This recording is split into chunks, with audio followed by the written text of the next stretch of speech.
I wanted to take a minute and talk about a few thoughts of mine on Christianity and religion and all that in general that I feel like are misrepresented by Christians and non-Christians. Let me also say that I don't claim to have all the correct answers and perfect answers or anything like that.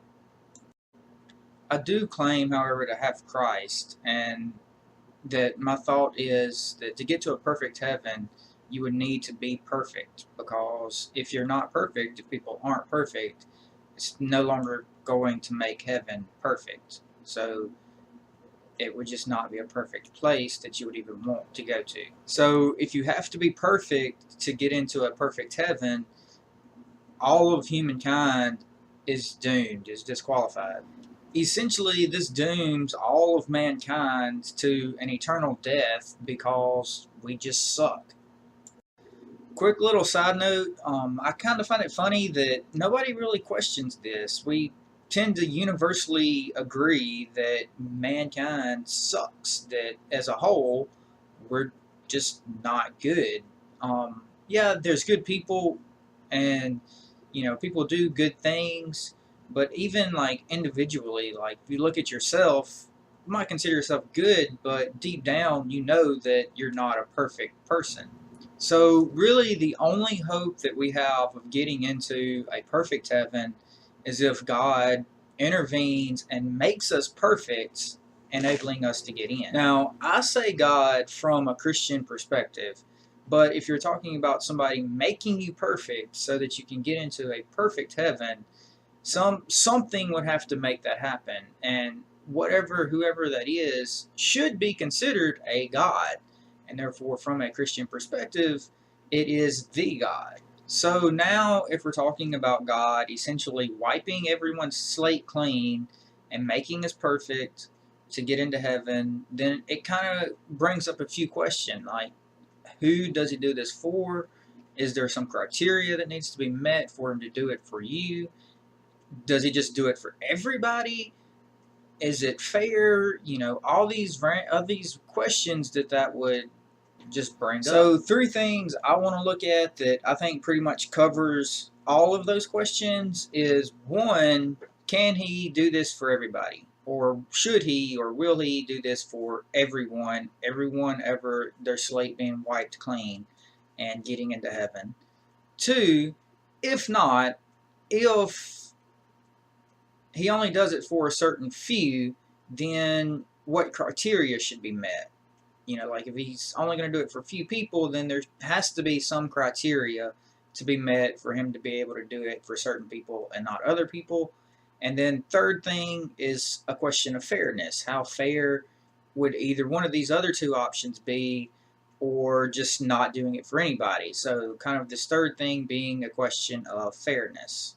So for me, looking at that first thing is if he's just going to wipe everyone's slate clean eventually anyway, then there's no real incentive for anything here on earth in this life. There's no, if you know that you're going to heaven regardless of what you do ever, just think about that. Then would you have any incentive to ever do the right, good thing? And so I feel like you'd end up in the society with no kind of bounds, with nothing like a purge. We would essentially live in the purge. Again, essentially just because humanity sucks overall. Now, again, for that second point, he could set criteria. God is God. He can do whatever he wants to. He could take the top 10% of the best people that's ever lived on the planet and say, okay, I'm going to wipe y'all slate clean so that y'all can get to heaven. But that kind of gets into an arbitrary situation, and we end up in that fairness category a little bit, where it's like, okay, well, what should that criteria be? Does he say top 10%, top 15%? What does it really matter? What's the difference in that? And again, looking at the fairness, is that one person who, when you're comparing everybody who's ever lived on the planet, and you're saying, okay, the top 10% are these people right here. Well, what about that one person that's just barely not in that section, that thought about one too many times. They thought about stealing a piece of gum, and so one other person that didn't have the one extra thought pushed in front of them. And so, is that really fair? Again, now, and we're getting into that third section a little bit, but that's where I think just taking this, setting the certain criteria and doing it that way doesn't necessarily work either. And just another quick aside, think about, like that's what happened with the Old Testament laws and everything like that. And that's a whole other idea, because they took the laws and created their whole little subculture where they were more focused on that. But like I said, that's a whole other idea. Kind of sort of tried that though, a little bit, and nobody could follow it. So the third thing, again, this idea of the fairness being, well, if it's not going to be a criteria, we're not going to just do it for everybody. The only fair thing that really that leads to is we're not going to do it for anybody. So nobody gets into heaven. We don't wipe the slate clean for nobody. And I kind of think of this as like, like when you're a kid and your mom tells you like, nobody's getting ice cream. Like if we're all going to be bad, nobody gets to get ice cream. So, okay, maybe that's not the best analogy, and I just really want some ice cream. So, there's this idea that only God's intervention can get us to heaven. But the flip side of that is that mankind still should get eternal death.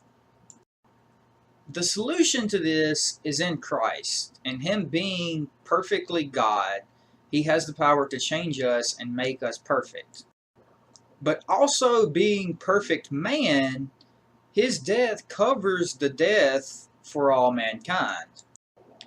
His coming back to life proves that He has that power to come back from the dead and get that perfect body that we would need for heaven. This still kind of leads us back into those questions of criteria and everything. That kind of covers the question of fairness a little bit, but now we're still at, well, who still gets it? Who still gets this, gets into heaven? And I want to just say, for me personally, I believe that covers the sin of all of mankind. That literally the slate for all of mankind wiped clean when Christ did this. Because He died the perfect death, paying the sin for all of mankind. So none of mankind should, or all of mankind rather, should be able to get to heaven. It's done. But there is no 10% or 15% of the top best people on the planet. So it's not about being the best person. The only real criteria that was set for that was your choice. Do you believe that that's what happened? Do you believe and accept and act upon that being the true case and that being the true scenario? Kind of like, again, another analogy, kind of like if General Motors decided to give every person on the planet a car, then every person on the planet would have a car. It would be in your garage, it's there, you have the keys hanging up. But if you never pick the keys up and go get in the car and drive it, it's still doing you no good. It's the same way with Christ. You can get into heaven. It's already done. Your slate has been wiped clean. But if you never admit that Christ did it, if you never accept that, then it effectively is no good for you. I know this kind of gets into muddy waters and stuff like that, but to me, Christ dying on the cross is kind of the theological version of like dividing by zero or trying to explain a black hole. Like everything kind of points that way. All the numbers kind of seem to add up that way in a certain way. And it seems to make sense, but it's still hard to explain, and it's not very intuitive. It's still hard to grasp the idea of. But just because it doesn't intuitively make sense doesn't mean that it's not true. Just like dividing by 0 gets you an imaginary number, but that doesn't make it false. And we can still use an imaginary number. So this went way longer than I expected or intended to. So my original points that I had was wanting to get to will just have to wait and be put up on another post.